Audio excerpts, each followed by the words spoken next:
GMP, and welcome to another Touchgrass podcast episode. I have Saeed with me. Obviously, I've done a lot of video content with Saeed, but I feel like in the past, whenever we've done video content, I've always known what was going to happen.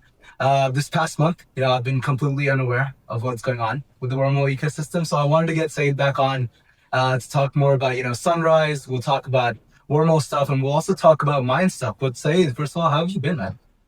Pretty good, man. Pretty good. Enjoying Hong Kong. First time here. Yeah, how are you liking it? It's very interesting. It's a very interesting city. Very different than any other city I've been to.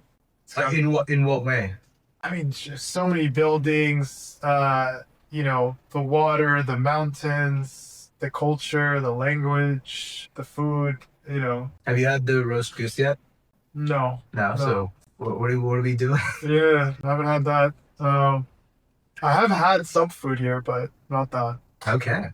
Yeah, let's talk about why you came all over to Hong Kong. Obviously at Solana Accelerate, I was there on the 11th. There was like a huge setup for Sunrise. Obviously, Sunrise is something that the team's been focusing a lot on. Just as a refresher for our audience, you want to talk a little bit about what Sunrise is and the premise, and then we can sort of go more into it. Sunrise is an asset gateway, so it allows for anyone who's thinking about launching a digital asset,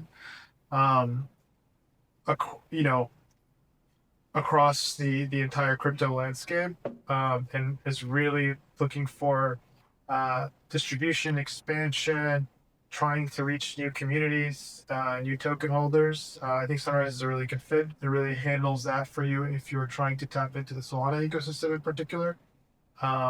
It's done a really good job of really helping founders and teams with a turnkey kind of service that takes into consideration all of the main components that go into a proper and good launch. So, yeah. But why does the thesis come back to like Solana? Why couldn't this be on like any other ecosystem? Theoretically, it could. It's built on Wormhole's technology, so it could be on any chain. I think the thesis around why we have started and focused on Solana is because Solana does lead in a lot of the metrics that matter for a good launch, which is users, volumes, transacting users, unique wallets, infrastructure, volumes. A lot of these, some of the UX metrics as well, performance, speed, costs of transactions, all of those things kind of factor into that. And so it's very fertile ground for an Ethereum project or a TradFi project who's tokenizing a fund or tokenizing a specific equity or commodity. You really want to be able to launch within the Solana ecosystem and bring those people into your community, your token holder base, become supporters, become users of yours. It's just a very vibrant ecosystem. And obviously, like the Solana Foundation is really supportive of Sunrise. Like, do you think this comes under the ICM, like the Internet Capital Markets thesis? Where does Sunrise fit within that broader trend? Yeah, I think an effort like Sunrise, if you're in the industry and you've been around and you've seen token launches and you've seen chain launches and you've seen a lot of things go from 0 to 1, you understand how hard of a problem it is to have a successful on-chain launch, especially for non-native assets. And that's assets from other blockchains or assets from TradFi, RWAs, you name it, right? So these are very difficult problems and problems that most teams don't have the time to think about. And when they do have the time to think about it, it's very hard for them to get it right. And so Sunrise can be a very meaningful partner there. And I think when you talk about the Solana ecosystem or the Solana Foundation, they are hyper-focused on being number one in trading. If you talk to the Anza guys or the Solana Labs guys, the idea that Solana is meant to be NASDAQ for blockchains or NASDAQ for crypto is still a very prevalent kind of tagline, and people take that to heart, and a lot of them dedicate the work that they do to kind of realizing that vision. So they are very supportive because they see this as being a very important component to having the world's largest, deepest, most active markets. And what they want to see is more of that, and Yeah. supporting those kinds of efforts. So And you sort of mentioned like the difficulties that teams face launching. Do you want to talk a little bit about like what those problems are and how Sunrise works to solve those problems? yeah, I mean, generally, when you think of a TGE, if you're a founder, right, you're going to launch your token, or if you're an institution and you're going to launch a tokenized asset, um, you ask yourself very hard questions, which is, okay, which chain do I launch on? Which chains matter to me? Like, where can this asset be traded on chain? Um, is there going to be liquidity? Is there going to be adoption? Is there going to be access? Is there going to be demand? Is there going to be distribution? These are all very tough questions to ask, right? And they all require a lot of experience and a lot of understanding about how capital forms on chain, and what makes a good user experience, and where are the users, and they're not just in one place, they're in many places within an ecosystem like Solana. And how do you effectively make your tokenized asset available to them? So it's hard enough to answer that for just one blockchain, Yeah. let alone a second and a third and a fourth, right? So And then how does sort of Sunrise come into the picture? Like how do you help these teams launch? Like can you talk a little bit about the mechanism involved? yeah, I mean, so for us, like the team that's working on this, like we've been incubating them and helping them through this process, but you know the goal is to be a turnkey solution. So like the asset issuer, the founding team, the DeFi team at that company or that organization can just say, hey, we want to launch on Solana, and everything that goes into that launch, we're going to work with Sunrise to make sure we get the result that we want, right? And so that's kind of the tagline, which is like turnkey, kind of full A to Z, making sure that it is distributed, make sure the ecosystem does adopt it, make sure that there is a proper liquidity plan on chain, support all of those efforts, although those are some very complex things. And then also making sure that you hold the team itself to a go-to-market standard, right? It's not just like saying, I want to do this, but it's saying, hey, I'm committed to following a go-to-market plan that does result in hopefully a very good market forming around that asset. Got it. Yeah. So it's more like, team comes up, talks to the Sunrise team. There's obviously a tech component involved, which I'm sure is Wormhole NTT. And then the team then talks about where this asset can be traded. How do we get liquidity to these venues? Where should it be on day one? How will the rollout be? How will we do marketing with these partners? And all of that stuff is sort of a strategy. All taken care of, yeah. It's all part of a plan because it all needs to come together at day one, minute one, right? So that's also very important. It's trying to show that this is just as important as getting listed on a SEX, right? So centralized exchanges are very costly. They're very selective on who they list, rightfully so, because there's a lot of criteria that goes into this. You should really approach your on-chain listings, especially on your non-native chain, and even on your native chain, in the same kind of rigor that a centralized exchange will do to prepare for a new listing. You should do that as well on your on-chain listing as well. And so like Sunrise can be a good partner. And I'm pretty sure, I mean, when it comes to sort of helping these teams, like the Sunrise team must also be very selective with the assets that you guys work with. I remember the Monad launch, the Bond launch. Yeah. What assets have come after? Hype was an amazing launch. Infinex was a great launch. There's been only a couple so far, but Sunrise is relatively new. Yeah, I think you have a set of criteria on like, hey, can I actually help you guys? Like, can I actually work on what you're trying to achieve? And it may not be a fit for everyone, but right now, we have like quite a few listings planned for this quarter. Has there been a lot of inbound insane amount of inbound. Hundreds of projects of, like, let's say, like, after very diligent qualification, like, there's, close to 50 that are great projects that want to use it. We've got some projects that have launched and want to relaunch with Sunrise because they just see the value in kind of working with the right partner who can kind of guide them through the launch and doing it in the right way. And so, you know, and then we're also building more tooling, more automation, more things to help um, the partner out. Yeah. Yeah. Do you want to talk a little? I remember during the whole Monad fiasco, there was a lot of debate on crypto Twitter about, why is Monad promoting a competing going to a competing blockchain, or why is Solana promoting a competing blockchain? What do you think about this like competitiveness that exists on crypto Twitter about these sort of rival ecosystems in a way? Yeah, I mean, I think it's a very old way of thinking. The tribalism kind of never ends. The bag bias, people are you know, there's just this crab-like mentality where if a crab is doing well, the other crabs want to pull it down.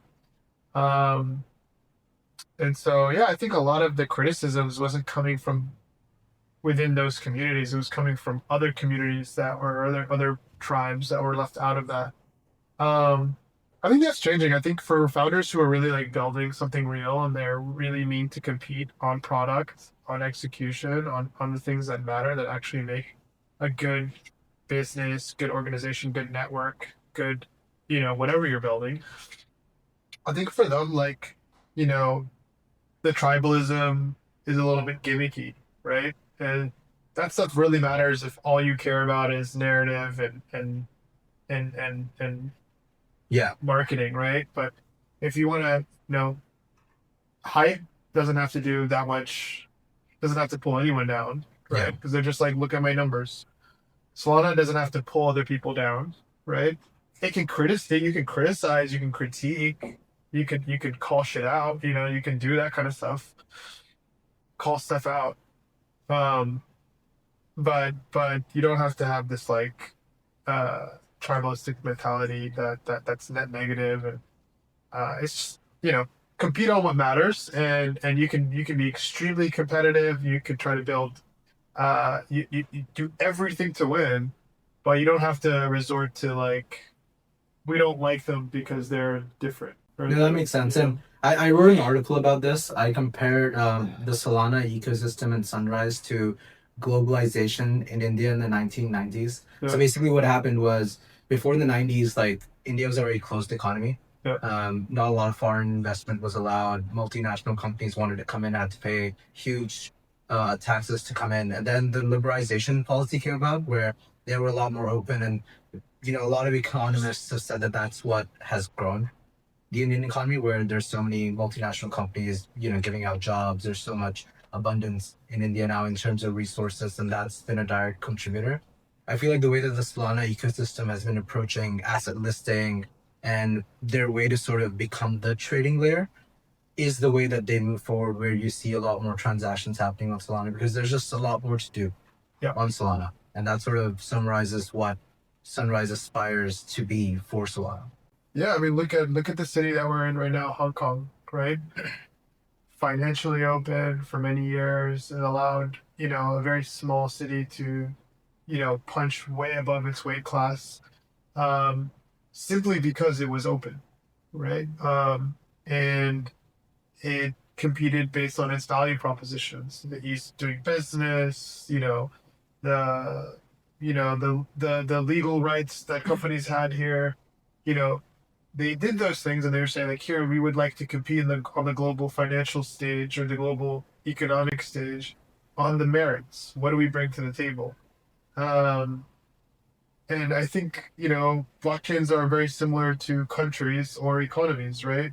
And so like the economy of a blockchain you know can be very closed, right? And that can be the value proposition is that this is the only place that you're going to be able to buy Solana. This is the only place you're going to be able to buy mod, right? That can be your strategy. But at that point, you are competing on having a closed system, a closed border. versus this blockchain is going to have the best place to execute digital assets, right? Yeah. Like, what are you competing for? You know, And I think that access. logic Yeah. goes away. Like a lot of centralized exchanges, you could argue, are competing as well. Like if you wanted to keep a closed economy, why not just list your token there? Like you, as a founder, you'd always want to go where distribution is. You'd want to go where token holders are happy to hold your token and also engage with your token in different DeFi activities. On that point, like, do you have any advice for founders who are thinking about capital formation? Right now, like regardless of if they work with Sunrise or not, like is there like a common advice you give out to some of these teams? I mean, I think what's happening right now, we're going to enter the era of like ICOs have come back. They haven't been absolutely successful, but they have been pretty successful. So, and I think that lends itself to IPOs on chain. Um, and so capital formation is going to happen. And there's going to be more of it over the next couple of years. I'm excited to see which blockchains really can bring exciting products to their blockchain. So if you have an exciting company that decides to raise a round on chain in a particular way, I want to see that. I think that's going to happen. I think companies are going to IPO on chain. I think that's going to be very interesting. I think it's what's interesting for me is to get access to companies that I don't know about from other countries that have no access to the Western world. And then for Western companies that no one in the Eastern world knows, or in the Middle East, there's great projects, massive projects, awesome projects. There's no way to invest in them. And I think crypto really does, it starts to erase those borders. And yeah, like that to me is super exciting. I want to be able to invest in a cool project or a cool company anywhere in the world. Yeah. That has gotten to a big enough position where it can.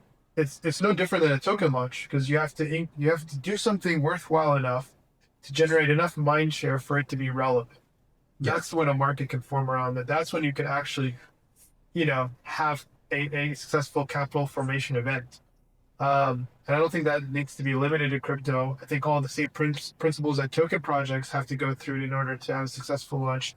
Same thing. They're the same for IPOs, for large rounds for real estate projects, all of these things. And I think we're already speaking to many of those. And I think I'm excited to see that come on chain and then start to become a place where, regardless of where you are in the world, you are not disadvantaged by your geography. You have full access to the entire world economy and capital markets of the world on chain. And I think that's just going to be jet fuel for growth or for entrepreneurship, in my opinion. I think the next few years, if not the next 10 years, are really important in terms of how like this crypto economy scales. As you said, we will see a lot of people from different geographies invest into different regions. What I think is really interesting is, and this is something that a lot of people felt when the DAT stuff was happening in the States, like how can someone from India or someone who's not from the States invest into a DAT, for instance. That was the first time where crypto people were like, oh wow, I really want to be invested into this asset class, but there's no way for me to get exposure to that. They're lucky. The way that I think about it is these become like vehicle of opportunities. For instance, like stable coins will then enable people in Argentina to hold the US dollar, for instance. And as you see more RWAs come on chain and you see more sort of novel use cases come on chain, the way that people will interact with finance in the long term will change fundamentally. Like, think about it right now. Like for my dad, he's only limited to the Indian ecosystem. He knows about finance that he's accessible to. In the next 10 years, we talk about being AI literate, and a lot of people have been, use this tool, use that tool. As cryptocurrency becomes more formed and it becomes more adopted from a regulation standpoint, I think there's going to be a reform where people will then ask the question like, hey, I am not now limited to geography. I can go anywhere. And then that's where you'll see like capital formation happen in a different way. But that's more geographical than, on chain. I think it has the power to lift billions out of poverty. like simple access to um, optionality, right? That's what it is. It's optionality. I have the option of raising money, getting investors, having people become my partner, and I don't need to meet them, and I don't need to go to, their country to do all of these things. I'm here, I'm doing something cool. I think it's cool, and someone else thinks it's cool. Like on their computer, they should be able to move money around like that. That's the efficiency that we want to unlock for the global economy. That's when global trade moves from old intermediary ridden financial rails to disintermediated, very direct financial rails. It's cheaper, it's faster, it's more secure in the sense that it's less, you don't have to trust so many different things. Censorship resistance, it's permissionless. Um, and it's just going to be good for global GDP. Like you when you unlock efficiency like that, like you have millions of people have the opportunity to get funded that would have never been able to get funded, and then hundreds of millions of people have the opportunity to invest in those people, and to work with those people and to learn about those people. Um, so I think that's a core principle of what we do, at Yeah. Wormhole Labs, why we were so into this space, why we've been so into this space for a long time. We want that future to happen. We think it's going to be beneficial for countries and individuals and companies. Um, and yeah, it's happening. I think that core principle also comes back to like the work that the team does with institutions. Like I remember you telling me about working with BlackRock and them launching Biddle was sort of in this direction where it's global liquidity, 24/7 markets. Has there been any change in terms of how institutions have been perceiving this I technology? think institutions are now trying to play catch up, a little bit. I mean, the crypto market is super volatile. Everyone's looking at the market. They're looking at the price of Bitcoin is down. They're looking at the price of Ethereum is down. Have your friends been texting you about it? Absolutely, Yeah. everyone likes to talk about it, but like you know the fundamentals that I look at within crypto are the strongest they've ever been, in my opinion. I've got every government in the world, investing time, effort, and regulations to get this right with crypto, engaging with the industry, trying to attract the industry to its cities, to its countries, to its people, so that they're not a consumer of it, but they're also a producer of the technology. I have every major financial institution trying to, doing a complete 180, right? They're still fighting. The incumbents, the legacy companies, the fintechs, they're still fighting, but they're also like, hey, we need to, they're very good at risk management, these guys, right? Yeah. So they're like, yeah, I don't want a crypto future. I don't want the to be disintermediated by this disruptive technology, but I'm likely going to. Like it's been 15 years, no one's been able to kill it, keeps growing year over year, more people are aware of it. Think about it. Half the global population knows what Bitcoin is. Like, More. how If many not, things if like not that, more. Yeah. Like how many things in the world are created in this world that many people know what it is? You Yeah. know? With no team behind it. Yeah. Zero team. Yeah. Zero BD, zero marketing, zero nothing. Just a bunch of people. So like those metrics matter. How many institutions are adopting crypto positive policies and investing, how many companies are investing millions, if not billions of dollars over the next 5 years to figure out what is their incorporation of this technology, the acquisitions that they're making within this technology, to make sure that their products are benefiting from the clear benefits of permissionless, fast finality, instant settlement payments, all of these things. Stablecoin adoption is continuing to rise. So like those are the fundamentals of the space. Yeah, there's a lot of grifting, and there's a lot of scam coins, and there's a lot of meme coins, and all this stuff that, again, always happens in any industry. There are always bad actors who try to leverage new technologies.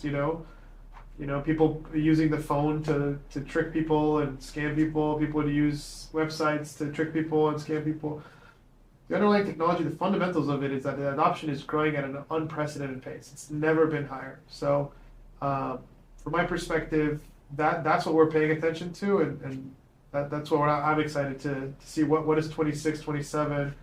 You know, when you look at the unprecedented pace of adoption, and that meets, you know, favorable macro, favorable economic tailwinds, Yeah. I think that's going to be an exciting time. It's probably the most bullish conversation I've had this week because everyone is just so sad right now. A lot of people haven't been here multiple cycles. Yeah, If yeah. you've been How here- many cycles has it been for you? I got interested in Bitcoin in 2010, so it's Wow. a lot. Did you buy back in the day? I bought Or around were that you, time. were I you tried to miners? mine. Like, did you set up a mining? I did set up a miner.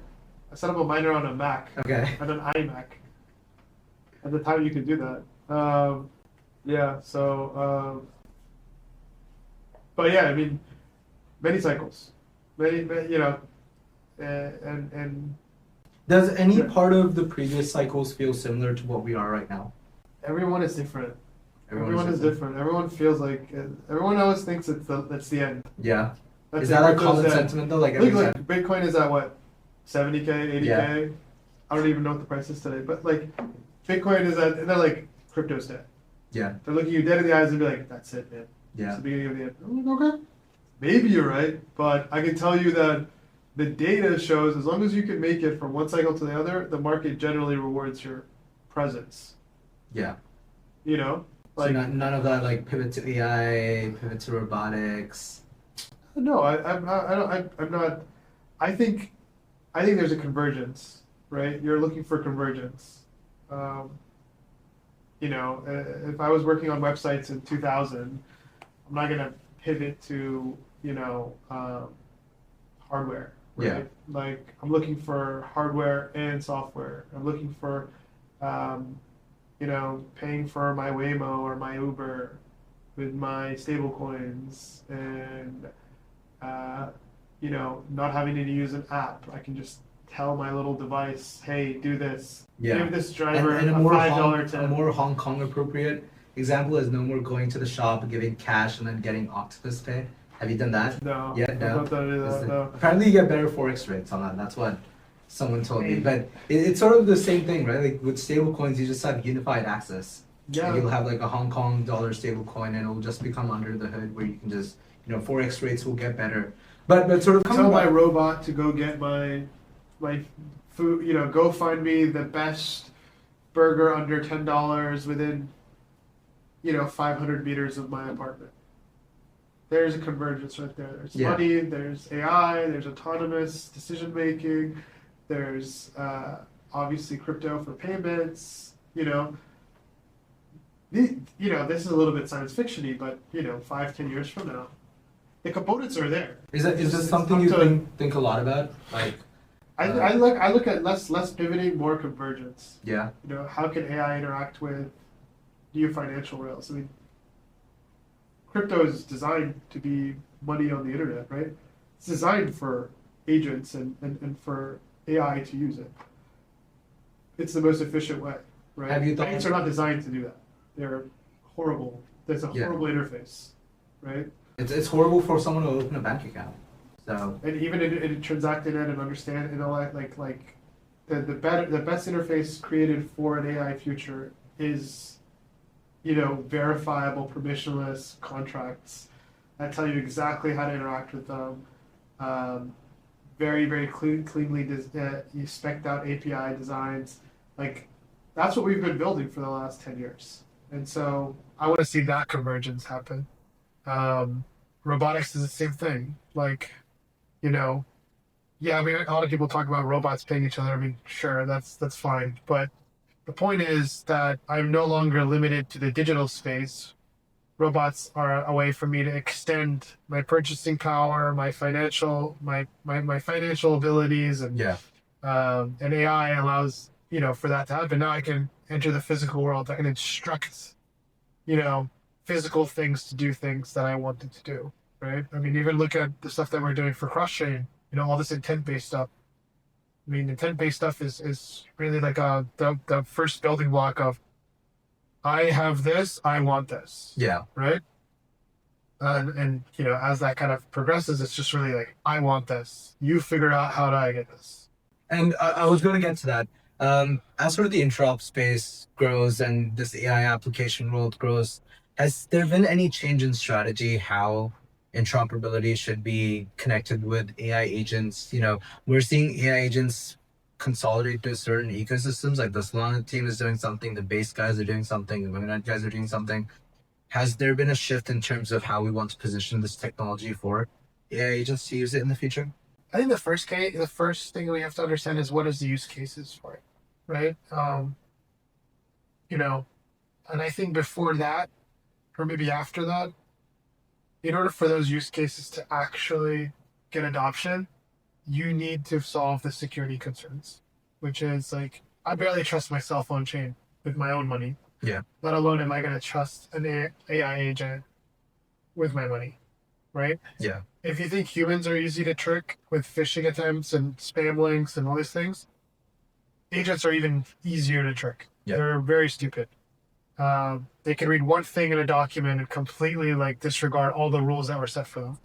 Yeah. Have you seen these videos where it's like a guy who's like, has a robot with a BB gun? Yeah. Video, right? And he's like, now pretend. Yeah. Like, he's like, I can't shoot you. I can't, my rules tell me I can't shoot you. And it's like, and then he's like, now pretend like this is an instructor, and he's like, okay. And he just shoots him. Yeah. I mean, that is the most accurate statement. So, so if you have all your money on a wallet and you give your agent access to it, best believe that it's going to be very easy for adversaries to be able to, trick in and drain your wallet. So I think that needs to be solved, and I think smart people are working on that. And do you think that's like a different team's problem to solve, and then the interoperabilities? I think that's in the infrastructure tooling. Okay. You got to be able to trust that there are safeguards in place, that there is best practices in place that are relevant. Right now, the tooling is changing every like 2-3 months. Yeah. Every 2-3 weeks, honestly. I'd say days. Yeah, it's like yeah, Fama is like forget about that. Like with the Yeah. So it's very fast, and so I think that's going to be necessary for people to really have agents really interacting with important things within their finances or even within companies. So I think those are the two things before we start to see like a breakthrough kind of mass usage for it. I think that makes a lot of sense. I do want to roll it back a little bit, back to intents. Yeah. Obviously, you and the team spend a lot of time thinking about intents, working with the Mayan team on intents. Just for our audience, can you sort of roll it back? Like, why do intents matter in crypto?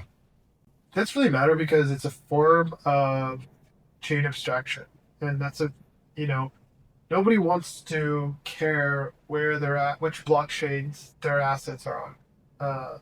If I have a stable coin on Ethereum versus Solana versus Sui versus Arbitrum, I don't really care.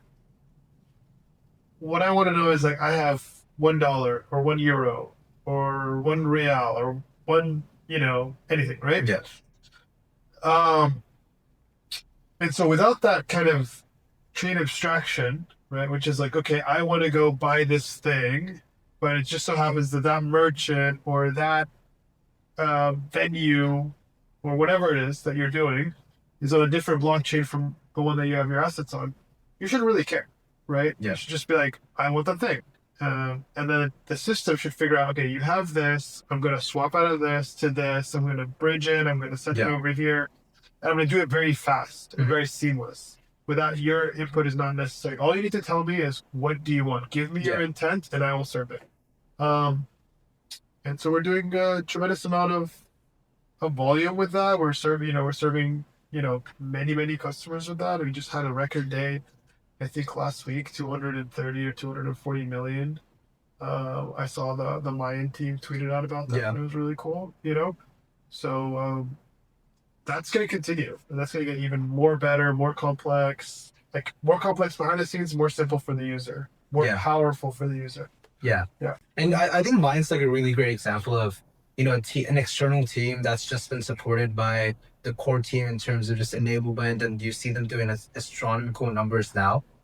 Do you remember when you met the Mayan team first on? Like, how was that interaction? Like, were you as bullish on them then as you are now? Like, how did that progression happen? My team's awesome. I mean, met them a long time ago, many years ago. Like 2020, 2021?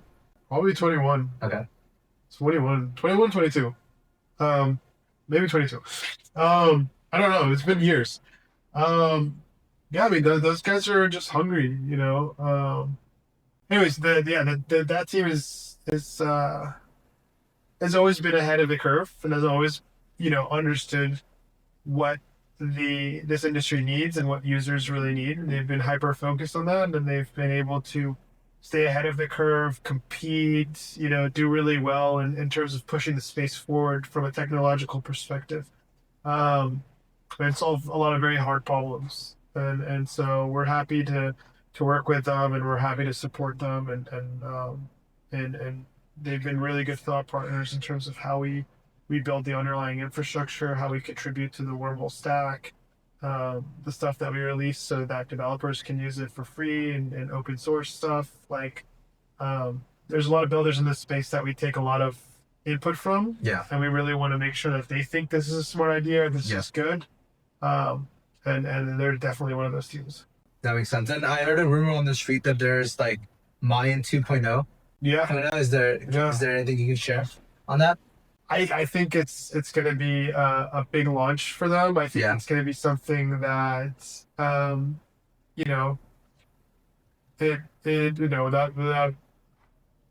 without front running too hard, but I think it's speed, cost, and scale. I think those are kind of three cool things that they're bringing to the table, and they're going to obviously keep pushing the space forward. Yeah. So this has been awesome. We do have like a couple minutes left. I do want to ask you two major questions. First question being like, what's next for Sunrise? Like, are you still going to do crypto native assets? Are you probably going to diverge to non-crypto native assets? Maybe like, will we see maybe RWAs launch on Solana? Is that the path? Is there a different path? Let's talk about Sunrise first, and then I'll ask the other question. All assets from all chains, from no chains, from TradFi, from RWAs, from new financial products. No limitations. Bridging standards don't matter. Token standards don't matter to Sunrise. All that you've got to do is obviously tokenize it, make it a digital asset, want to bring it to an extremely vibrant ecosystem, and have achieved some level of technical progress, go-to-market ability, and understanding of the market.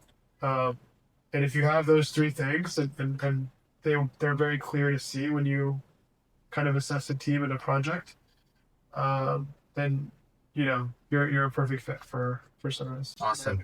Yeah. Second question, are we going to see more things like novel use cases built out on the Wormhole stack similar to Sunrise by the team? Is that something that we can expect? We're always incubating ideas. We're always trying to support founders. Any teasers?